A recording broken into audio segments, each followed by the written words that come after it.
की कथा सुनो। शिव महापुराण की कथा आ रही है, कुबेरेश्वर धाम से ऑनलाइन आ रही है। कितनी उमंग था, कितना उत्साह।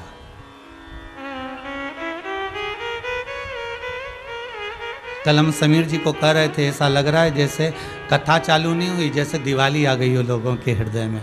अभी तक लोग मौन होकर बैठे हुए थे, अभी तक लोग चुप होकर बैठे हुए थे, पर शिव महापुराण की कथा जैसी चालू हुई तो लोगों के घर में ऐसा लगता है कि एक आनंद की लहर आ गई, एक उत्साह आ गया, एक एनर्जी।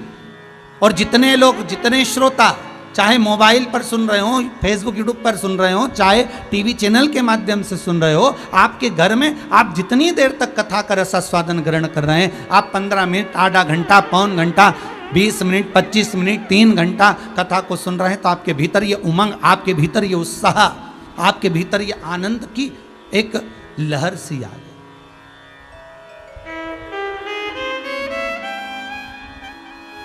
किसी माताजी ने एक प्रश्न कर भेजा है कि हमारे यहाँ कोरोना महामारी में हमारे ससुर शांत हो गए हैं, तो क्या हम शिव महापुराण की कथा सुनेंगे तो उनको प्राप्त हो जाएगी? बैसाख के महीने में सुन रहे हो और मासिक शिवरात्रि के दिन श्रवण कर रहे हो, और बीच में पड़ेगी अमावस्या, शायद कल ही है, और बैसाख के महीने की जो अमावस्या होती है, इस अमावस के दिन महाराज, जिसको, जिन पितरों को, जो जीव बिना कुछ खाए पिए भूखा तड़प कर मर भी जाता है, तो बैसाख महीने की जो अमावस्या होती है, ये उस जीव को अन्न का भाग प्रदान कर देती है, फल प्रदान कर देती है। तो आपको तो चिंता करना ही नहीं। आप अगर शिव महापुराण की कथा सुन रहे हो, दान कर रहे हो, स्मरण कर रहे हो, भजन कर रहे हो, कीर्तन कर रहे हो, नाम जाप में डूबे हो, तो उस जीव को तो स्वतः प्राप्त होगा। क्यों सोचें? उस लगड़बग्गे ने कहा, कहां जा रहे हो, क्यों, किस लिए जा रहे हो, क्या करोगे? उसका उत्साह टूट गया। कितनी उमंगता लेकर चला था वो चीता, कितना उत्साह था उस चीते के मन में, कितना उमंग भरा हुआ था उस चीते के मन में, और चला था उमंग से। और एक लगड़बग्गे ने आकर उसकी उमंगता, उसके उत्साह को समाप्त कर दिया। उस दिन उसने कोई शिकार ही नहीं करा, वापिस आ गया, उदास मुकुतरा था। दूसरे दिन फिर चला, आगे बढ़ा तो लगड़बग्गे की बात याद आ गई कि मैं छोटा हूं, अभी ये कुछ नहीं कर सकता, अभी मुझ में इतनी दम नहीं है, मैं भले बड़ा हो गया, जवान हो गया, पर मुझ में इतनी पावरता नहीं है कि मैं शिकार कर सकूंगा। जाते जाते बीच में एक बूढ़ा बंदर मिल गया, एक बूढ़ा बंदर।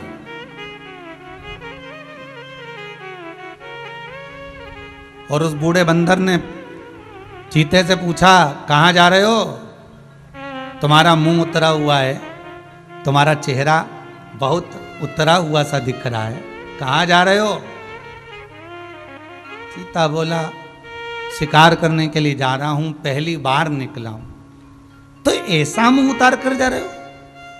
अरे शिकार करना है तो जरा दमदारी से जाओ, चीता हो तुम, और अभी तो तुम्हारी जवानी है, और युवान चीता होकर और तुम मुंह उतार कर जा रहे हो, क्यों घबराते हो? तुम में तो वो बल है कि तुम एक साथ 10 का शिकार कर सकते हो, तुम में वो बल है कि तुम 10 हाथियों को भी पटक सकते हो, तुम में वो बल है कि तुम कई हिरणों को एक साथ शिकार कर सकते हो, क्यों घबराते हो?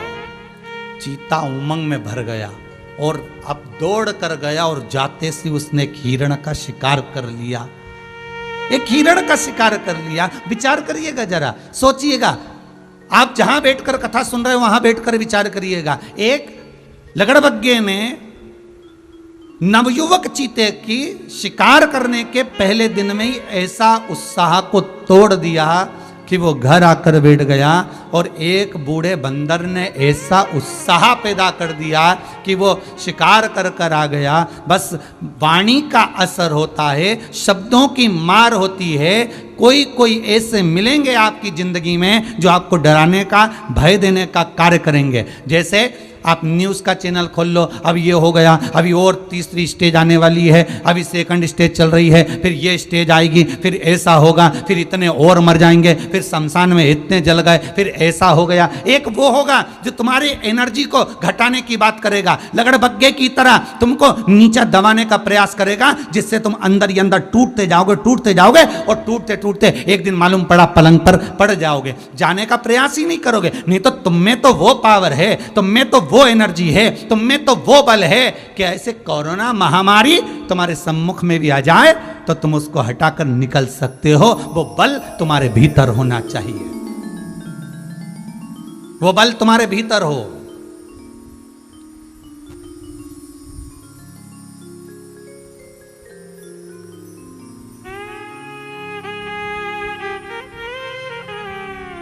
वो बल तुम्हारे भीतर होना चाहिए।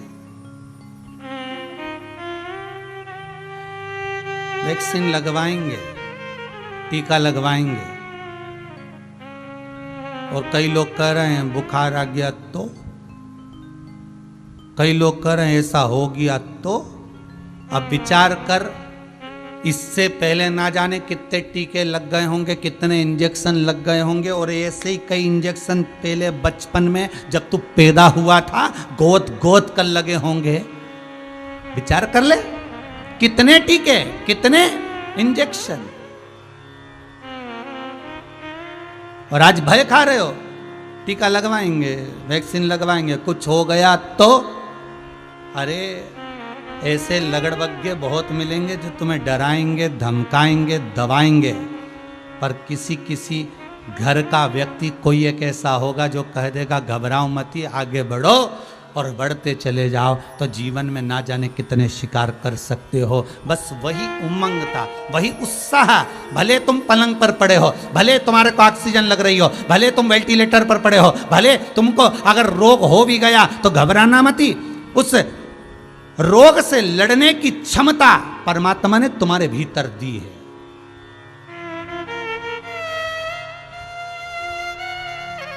और वो है मेरा ओघड़दानी, मेरा त्रिकालदर्शी, मेरा कैलाशी, मेरा भूत भावन भूतेश्वर, मेरा शंभु वो है।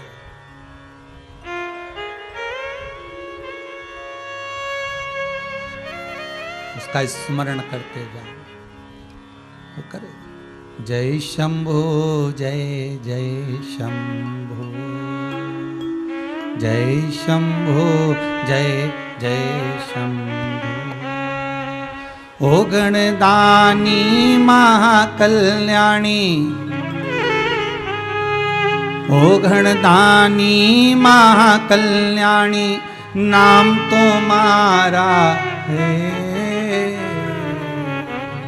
जय शंभु, जय जय शंभु, जय शंभु, जय जय शंभु, जय शंभु, जय जय शंभु, जय शंभु, जय जय शंभु।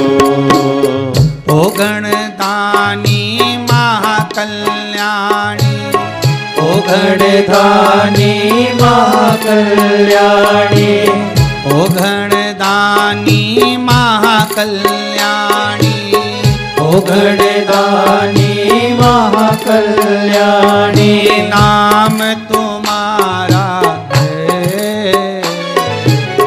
जय शंभु, जय जय शंभु, जय शंभु, जय जय शंभु। जहाँ बैठे हो, जिस जगह पर बैठे हो, भाव से गाइए।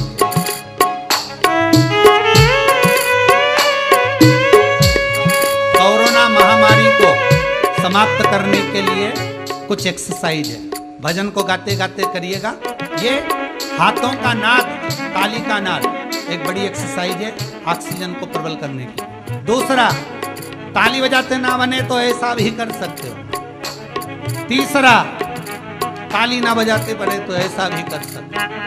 चौथा, पूरे भजन में एक्सरसाइज भी करते हो। जय शंभो जय शंभो जय जय शंभो जय शंभो जय जय शंभो जय शंभो जय जय शंभो।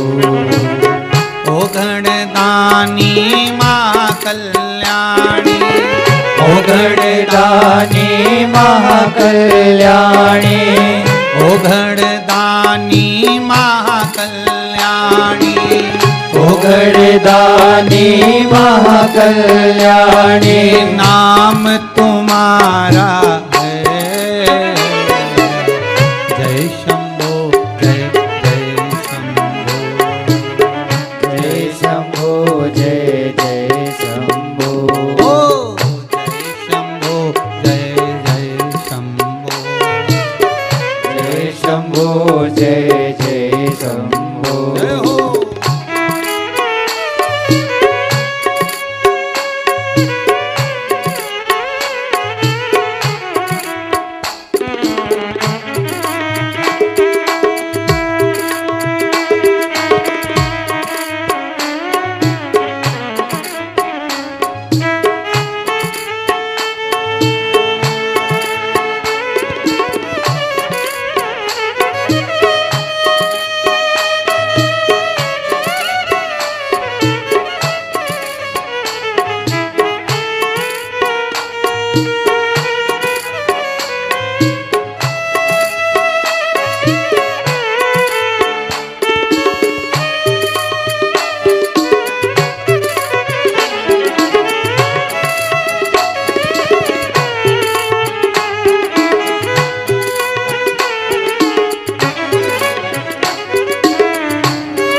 पर जीता रहा हूँ, तेरे बल पर जीता रहा हूँ, तेरे बल पर जीता रहा हूँ, तेरे बल पे जिंदा।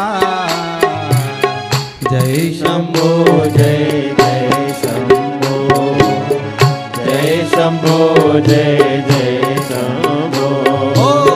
जय शंभो जय जय शंभो, जय शंभो जय जय शंभो।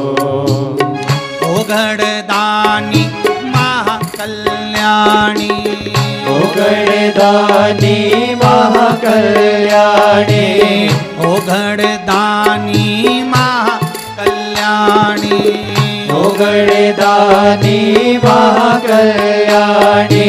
नाम तुम्हारा है।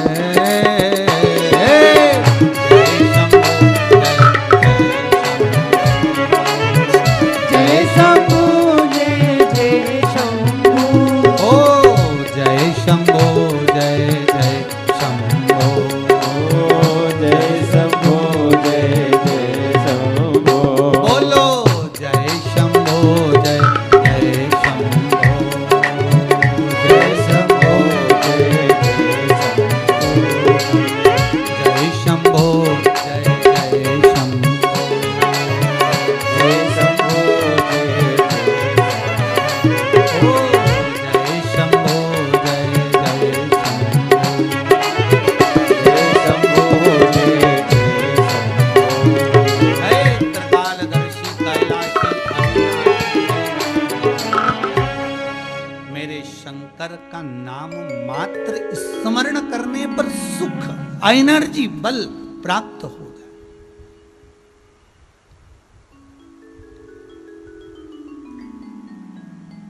अरे कोई साधारण नहीं है शंकर।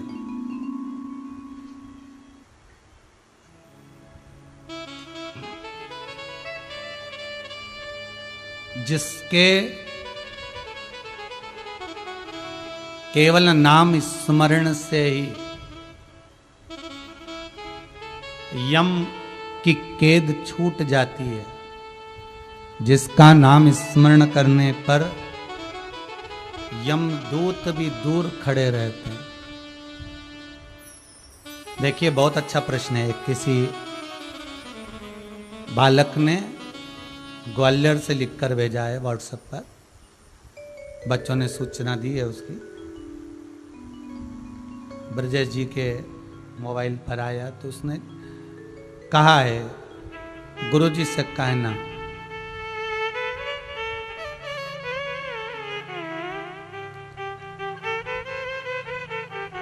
हम महामृत्युंजय का पाठ बिठाए थे,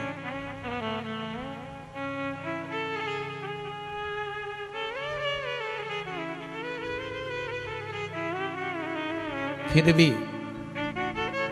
हम पिता को बचा नहीं पाए।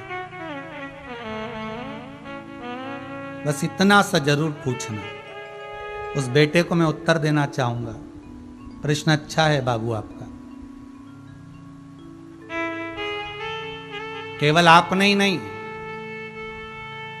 पूरे भारत की भूमि पर जितने भी लोग ज्यादा बीमारी से ग्रसित हुए होंगे तो उनके परिवार वालों ने भी महामृत्युंजय के पाठ कराए होंगे। ऐसा नहीं है कि ना कराए। ब्राह्मणों ने भी पाठ किए, बड़े अच्छे से, बल से, भाव से शिव का स्मरण भी किया। उसके बाद भी कई कई जीव चले गए, तो उसका कारण क्या है? तो ध्यान दीजिएगा। महामृत्युंजय का पाठ आपने कराया, सम्मुख में आड़े भी आया।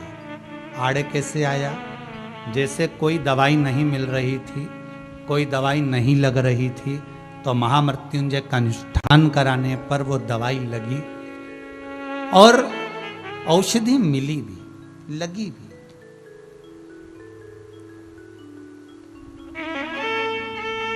पर थोड़ा सा भाग,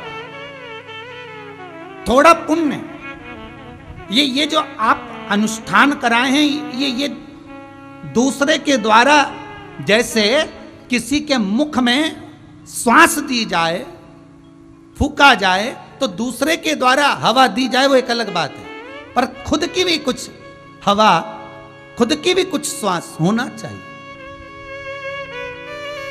खुद की भी दिया। ब्राह्मणों ने अपना एक भाव महामृत्युंजय मंत्र के भाव से लगाया, सब कुछ किया, आपने भी कराया। हवा तो गई, पर उसके भीतर का भी तो बल होना चाहिए। उसके भीतर का भी तो एक बल हो, उसके भीतर का भी तो एक आनंद हो, उसके भीतर का भी भजन की प्रबलता हो। फिर आपसे निवेदन करूंगा, जितने लोग कथा सुन रहे हैं उनसे, जितने लोग श्रवण कर रहे हैं उनसे निवेदन करूंगा, आपका खुद का पुण्य होना चाहिए।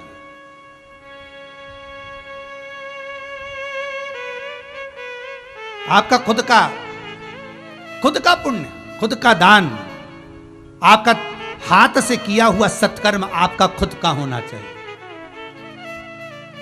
एक कथा पहले भी कही थी, आज फिर कह रहे हैं। जब किसी के प्राण छूटते हैं, 10 दिन तक जीवात्मा उसकी अटारी पर रहती है। मरने के बाद लोग दान करते हैं। सैया का दान करा, सुख सेच करा, ब्राह्मण भोजन कराया, आदिक दान तुम लोगों ने करे। पर इस मायावाद का खंडन तो श्रीमद् वल्लभाचार्य जी ने जगन्नाथपुरी में कर दिया। जिस समय जगन्नाथपुरी में मरने के बाद एकादशी का दान दिया जा रहा था, तो श्रीमद् वल्लभाचार्य जी ने जाकर, जगत गुरु श्रीमद् वल्लभाचार्य जी ने जाकर कहा था कि अगर एकादशी का दान करना है, पुण्य करना है, तो जीते जी करो। मरने के बाद की कोई गारंटी नहीं कि तुम्हें मिलेगा कि ना मिलेगा। अपने जीते जी। अगर एकादशी का दान कर रहे हो तो जीते जी करो। खुद एकादशी करो, खुद दान करो। सैया दान कर रहे हो तो अपने जीते जी कर लो, अन्न का दान कर रहे हो तो अपने जीते जी कर लो। कुछ करना है तो अपने जीते जी कर लो। मरने के बाद की कोई जवाबदारी नहीं, कोई गारंटी नहीं कि कोई करेगा और तुम्हें मिलेगा, इसका कोई भाव नहीं कर सकते। हम फिर कहें आप वैकुंठ जाओगे नहीं जाओगे, इसकी कोई गारंटी नहीं है, ना तो किसी पंडित जी के पास है और ना आपके पास में, कि आप वैकुंठ जाएंगे कि ना जाएंगे, इसकी कोई गारंटी नहीं है।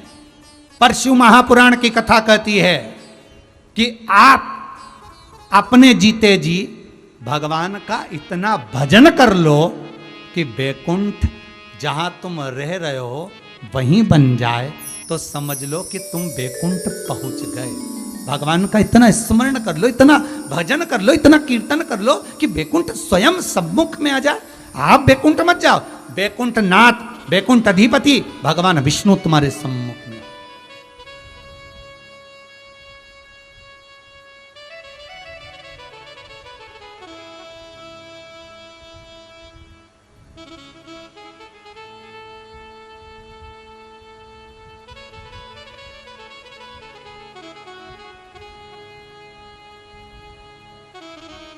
भगवान वैकुंठ अधिपति तुम्हारे सम्मुख हो। हम वैकुंठ जाएंगे कि ना जाएंगे, हमने कौन सा पुण्य करा ना करा, हमने पाप कितना करा, हमने पुण्य करा क्या नहीं करा, हमको मालूम नहीं है। हमारा लेखा जोखा हमारे पास में नहीं। हाँ, ये थोड़ा बहुत तुम जो लेन देन करते हो ना, पैसे का इतने आए इतने गए, उसका तो तुम्हारे पास में हिसाब रहता है, परंतु जो तुम पुण्य कमाए, जो तुमने पाप इकट्ठा करा, इसका कोई लेन देन तुम्हारे पास में नहीं मिलेगा, ना तुम्हारे पास में होगा। इसका लेन देन तो जब प्राण छूटेंगे, बस प्राण छूटते समय चित्रगुप्त महाराज यम के दूत सामने खड़े होंगे, तब वो हिसाब की फाइल तुम्हारे सम्मुख में रख दी जाएगी, दिखा दिया जाएगा कि तूने ऐसा ऐसा करा, उसके अनुसार तुझे ऐसा ऐसा भोगना पड़ेगा और ये कर्म का भोग तुझे भोगना है। बस वो हिसाब उसके पास में, तुम्हारे पास में तुम्हारा हिसाब है। मैंने 50,000 उसको दिए थे, 25,000 छोटे भाई को दिए थे, मंजले भाई ने इतना दिया, मैंने पोथी में इतना लगाया, मैंने कथा में इतना लगाया, मैंने दान इतने का करा, पंडित जी को दक्षिणा इतनी दी, मैंने गिरिराज जी पर दूध इतना चढ़ाया, शंकर जी को बेलपत्री इतनी चढ़ाई, सारा हिसाब तुम्हारे पास। लेन देन का हिसाब तुम्हारे पास में, पर पाप पुण्य का हिसाब तो उसके पास में।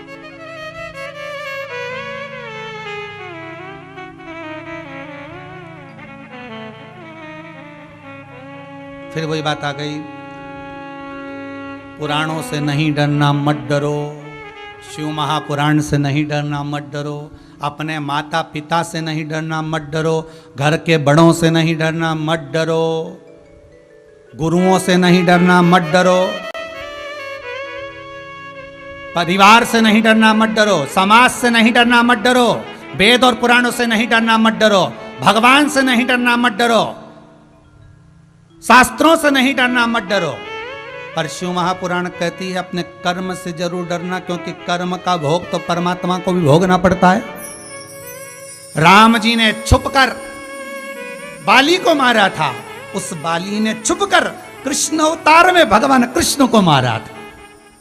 कर्म का भोग भोगना पड़ेगा।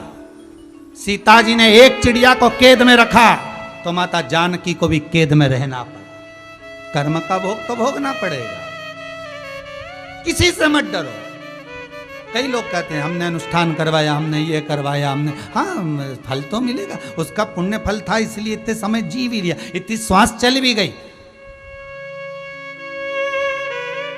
तूने कोई दान करा होगा, तूने कोई पुण्य करा होगा, तूने कोई सत्कर्म करा होगा, इसलिए पूरे मोहल्ले में कोरोना महामारी है, 50 बीमार पड़े तेरी कॉलोनी में, तेरे मोहल्ले में, पर भगवान तुझे बचा कर रखा।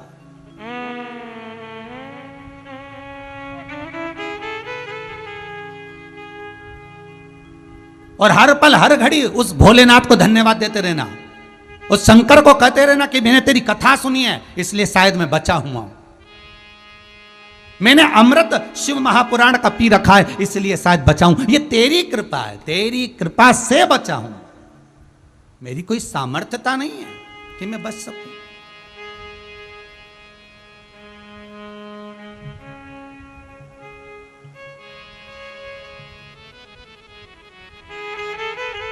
राजगरिया परिवार के पुत्र और पुत्रवधुएं भी ध्यान से सुन ले। आपके मन में यह भाव ना आए कि कथा आप करा रहे हो, ये तो आपके पिताजी जिनका नाम ही उमा शंकर है, और ये आपकी माता जी जिनका नाम स्वयं नारायणी है, स्वयं नारायणी।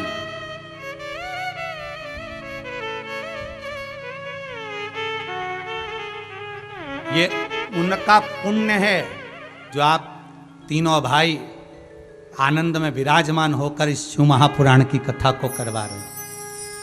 सबसे ज्यादा प्रसन्न होंगे तो वो उमा शंकर जी प्रसन्न होंगे। आज मेरे बच्चों ने मेरे लिए, जगत के कल्याण के लिए, जब पूरा विश्व कोरोना से त्राही त्राही कर रहा है, उस समय पर जगत को विश्व कल्याण के लिए, जन कल्याण के लिए, अपने माता पिता के उद्धार के लिए मेरे पुत्रों ने कथा कराई। भागीरथ जी गंगा को लेकर आए थे 60,000 काकाओं के उद्धार के लिए, और ये राजगरिया परिवार के पुत्र और पुत्रवधू, पोते पोतियां ये शिव महापुराण रूपी गंगा को लेकर आए हैं इस अपने पूर्वजों के उद्धार के लिए। आपके ये आपका फल नहीं, ये आपके पूर्वजों का है। और जितने लोग टीवी के सामने कथा सुन रहे हो, आप आधा घंटा कहीं एक जैसे नहीं बैठ सकते। बस केवल नाटक आता है, जब आधा घंटा बैठ जाते हो तो बैठ जाते हो। तुम 2 घंटा 3 घंटा एक जैसे कहीं नहीं बैठ सकते। वो तो 3 घंटा अगर कथा के सामने सोफे पर, पलंग पर, कुर्सी पर, आसन लगाकर, जमीन पर अगर कथा सुन रहे हो 3 घंटे एक टकटकी लगाकर, तो ये आपकी सामर्थ्यता नहीं, ये तो आपके पूर्वजों की कृपा और मेरे शंभू की दया होगी। इसलिए आप एक जगह पर बैठकर कथा को सुन रहे हो। नहीं तो 3 घंटे में तो तुम ना जाने कितने आसन लगा लेते, चाय पियाते, चले जाते, आ जाते, 50 काम कर लेते, दिन में जाके सो जाते। पर शंकर बल दिया है तुमको, ये तुम्हारे पूर्वजों की एक आनंद का आशीर्वाद है जो 3 घंटा बैठकर आप कथा सुन रहे हो।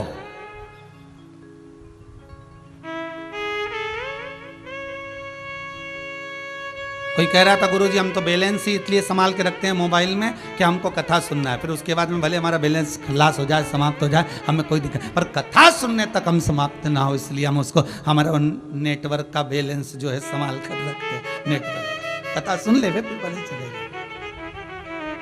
ये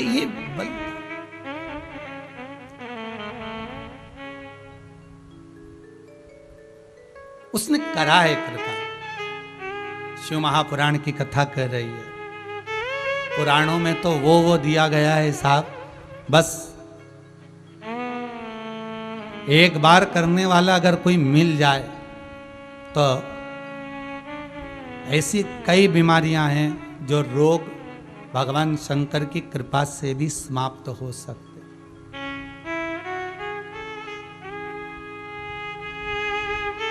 शिव की कृपा से भी। एक मेरा निवेदन,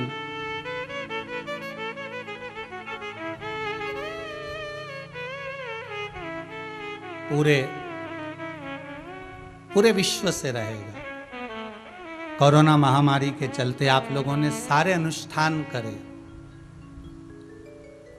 आप लोगों ने सारे अभिषेक पूजन सब कुछ करा। एक निवेदन है, हमारी पद्म पुराण में गंभीर बीमारी से छूटने के लिए ज्वर हरणा अपमार्जन स्तोत्र का पाठ है। एक बार सब मेरे साथ में बोलेंगे, जितने लोग टीवी पर कथा सुन रहे हैं। आपा मार्जन स्तोत्र का पाठ पद्म पुराण में। ये वो स्तोत्र है जब कोई व्यक्ति पर बड़ी बीमारी आ जाती है, और ये स्तोत्र शंकर भगवान माता पार्वती को शमी के वृक्ष के नीचे बैठकर सुनाते हैं। बहुत ध्यान दीजिएगा महाराज। भगवान शिव और किसके कहने पर सुनाया है महाराज? भगवान श्री गणेश जी महाराज ने जाकर भगवान शंकर से निवेदन करा, माता पार्वती से निवेदन करा, पिताजी मेरा मन है इस संसार सागर में ना जाने कितनी बीमारियों से लोग ग्रसित होंगे, ना जाने कितनी बीमारियों में लोग डूबे रहेंगे।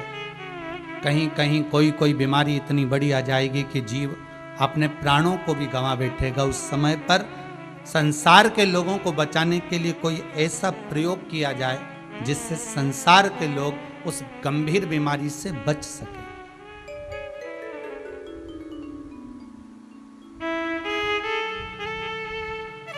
वो अपामार्जन स्तोत्र। और किसके नीचे सुनाया है? शमी वृक्ष के नीचे। शमी कौन? पिछले वर्ष ऑनलाइन जो कथाएं कही थी उसमें शमी वृक्ष की महत्वता का वर्णन किया था।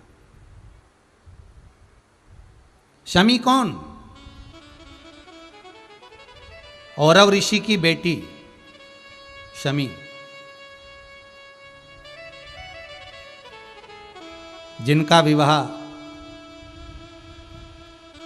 धौम्य ऋषि के पुत्र मंदार से हुआ था।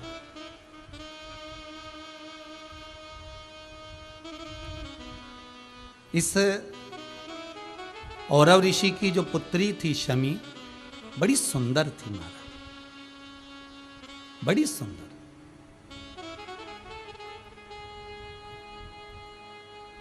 और इसका एक नियम था, ये भगवान की भक्ति में डूबना। जब माता इसको भोजन बनाने के लिए कहती थी, माँ जब इनको भोजन बनाने के लिए कहती तो शमी जिस भोजन को बनाती थी, जिस भात को बनाती थी, जिस चावल को बनाती थी, पकाती थी, अन्न बनाती थी, जिसको बनाया करती थी, पकाया करती थी, उसी अन्न के भाग में देवता की मुद्रा का निर्माण करती थी। ये शमी।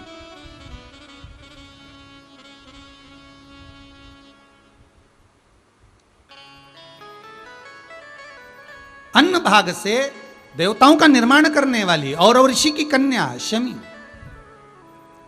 अब एक दिन पिता औरव ऋषि के मन में भाव जागृत हुआ कि बेटी का विवाह करना चाहिए, पर बेटी का विवाह करें तो करें किसके साथ? तभी उसी समय पर महाराज विवाह करने का जब मन में भाव आया, तब धौम्य ऋषि के पुत्र मंदार, जो शौनक ऋषि के यहां पर विद्याध्ययन कर रहे थे, उसी समय पर औरव ऋषि पहुंच गए और पहुंचकर धौम्य ऋषि के यहां पर बेटी के विवाह का बात सम्मुख में रखी, तो मंदार के साथ में विवाह पक्का हुआ। अब मंदार और शमी दोनों का विवाह पक्का हो गया, पर बाल्यावस्था में विवाह हुआ। तो शौनक जी ने कहा कि अभी मैं अपने पुत्र को, मैं ये अपने शिष्य को अभी कहता नहीं हूं कि आप जाकर आप उस कन्या को लेकर आए या आप साथ में रहें। मैं तो इतना कहूंगा कि ये विवाह अभी छोटे रूप में हुआ है, इसलिए आप अभी विद्या का अध्ययन करें। और शौनक बाबा के यहाँ वो मंदार फिर विद्याध्ययन करने के लिए चले गए और विद्याध्ययन करते रहे। समय बीता। कहते हैं इधर शमी भी बड़ी हो गई, मंदार भी बड़े हो गए, दोनों फिर मिलन हुआ। पिता ने बेटी को विदा करा। मंदार और शमी दोनों जा रहे थे। जाते जाते इनके मन में आया कि अपन जहां से निकल कर जा रहे हैं, बीच में भृशुंडी ऋषि का आश्रम है, चलो। बड़ा सुंदर आश्रम दिखा, जिसमें सुंदर सुंदर वृक्ष लगे हुए हैं, बड़ा सुंदर उसकी कोट है, बंदर वाल हैं, बड़ी बड़ी सुंदर उसमें कलश लगे हुए हैं। बहुत ध्यान दीजिएगा महाराज, किसी भी आश्रम में जाओ, आप किसी भी आश्रम में प्रवेश करें, आश्रम सब सुंदर होते हैं। बस निवेदन इतना है कि आपसे मंदार और शमी इन दोनों की जैसी गलती ना हो, इसका ध्यान रखिए। मंदार और शमी से एक गलती हो गई। क्या गलती हो गई? कि ये भृशुंडी बाबा के आश्रम में प्रवेश तो कर गए। आश्रम बड़ा सुंदर था, आप किसी भी आश्रम में जाओ, वृंदावन जाएं, अयोध्या जाएं, गोकुल जाएं, नंदगांव जाएं, काशी जाएं, मथुरा जाएं, उज्जैनी जाएं, आप बद्रिकाश्रम जाएं, आपकी मर्जी पड़े, जहाँ जहाँ तीर्थ में जाकर देखोगे तो आश्रम बड़े सुंदर सुंदर बने हुए होते हैं महाराज। और कभी सीहोर आएंगे, जब लॉकडाउन खोले उसके बाद की बात है, अभी की बात नहीं है हो। अभी तो चारों तरफ ताले लगे हुए हैं। तो कभी आप जाएं तो आश्रम में सुंदरता तो बहुत होती है, पर उस सुंदरता को बरकरार रखने के लिए आपकी भी जरूरत होती है कि आप उसको सुंदर बनाकर रखें, उसमें गंदगी ना करें, उसमें किसी तरह का कोई अपशब्द का प्रयोग ना करें, उसमें रहें तब तक भगवत स्मरण करें, भगवत भजन करें, भगवत नाम जपें, जितना समय रहें।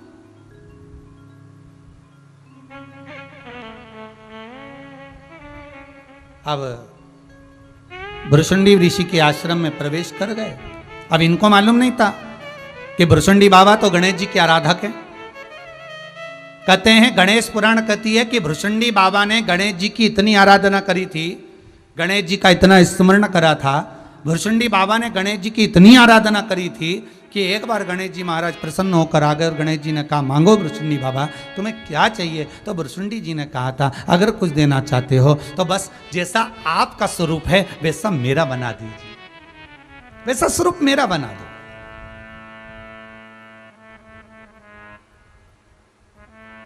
जैसा आपका स्वरूप है वैसा मेरा बना दो।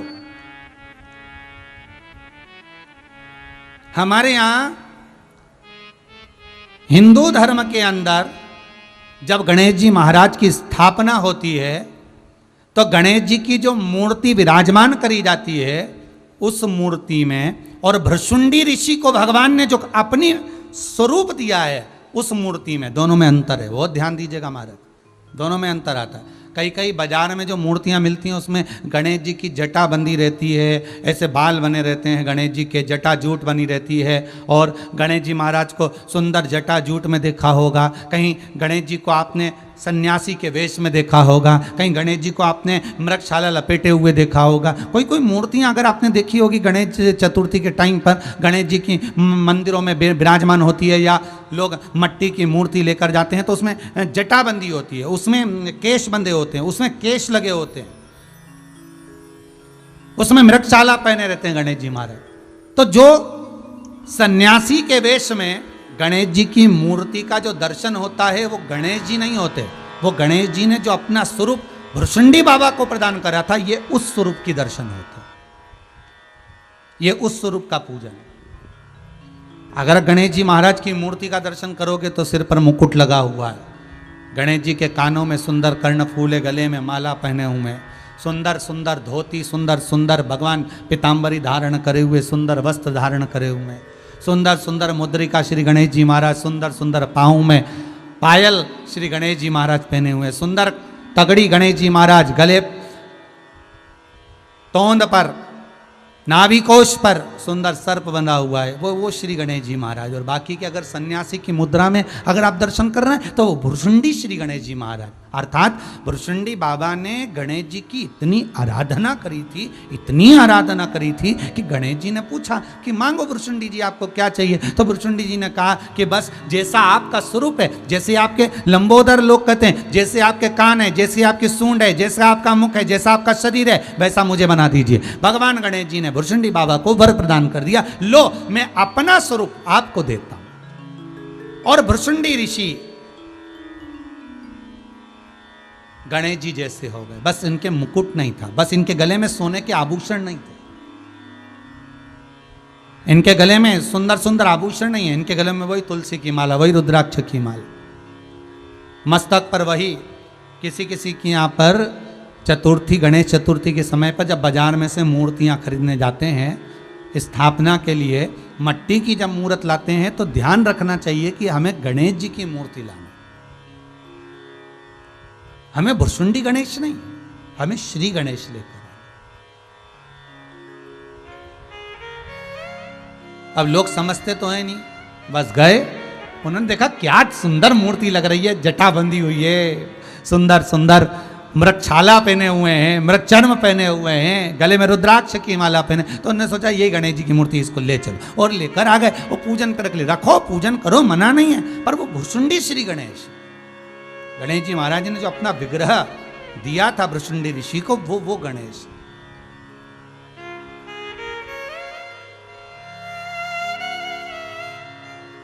पर गौरी नंदन